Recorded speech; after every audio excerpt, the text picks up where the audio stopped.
Were there any children in severely impoverished families who were doing well? And to their surprise, there were 3. That's positive dissonance.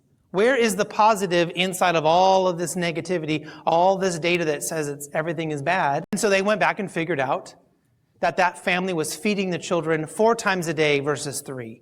Because kids have a hard time eating a lot at one time. They were giving them more opportunities to eat. Someone in the family got up early and went and picked this flour that has protein in it and went and grabbed crabs out of the rice paddies and mixed that into what they had to eat to expand how much they could eat in a day. And then every time the children ate, they washed their hands, and if they touched the ground or did anything else while they were eating, they washed them again. They were preventing disease.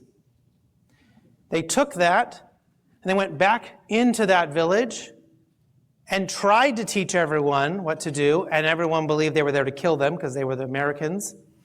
So they brought the families in that had done it right. Another great lesson. Take the people who are doing it right and let them be the teachers. That's positive leadership. When we get curious about why something's working for somebody, we can have huge outcomes. I always love to do this, and I've had people tell me that doesn't work. There's no way you can solve this problem by thinking about it this way. Well, you always call me back, and you have good pricing, and I know you do a good job. And all these things they would tell me, and they were just mad about one thing. Okay, and then when we got to that one thing, they were in a state that we could have a real conversation and really help them. Right? As opposed to me showing up ready for battle, and I'm going to argue with that client. I'm probably going to lose them. Right? And we're going to be barking at each other and going at each other's throats.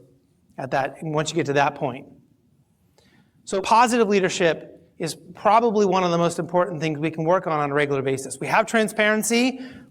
That's just a matter of making sure we're delivering that information. Positive leadership is something you have to work on every day.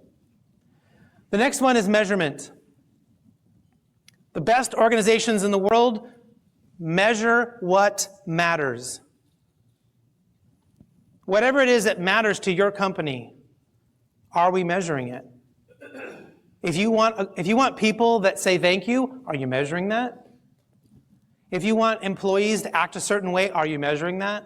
If you want experiences, you want high customer satisfaction, are you measuring that? We said we had the best customer service. That was our claim to fame. We thought we were so good at customer service, and somebody one day finally asked us, well, how do you know that? How do you measure that? We just made it up. Handed it over to my customer service manager and said, full autonomy, you go figure it out. We got it up to acceptable. I want you to run with it, make it your goal, make it your team's goal, to work on this incrementally a little bit at a time.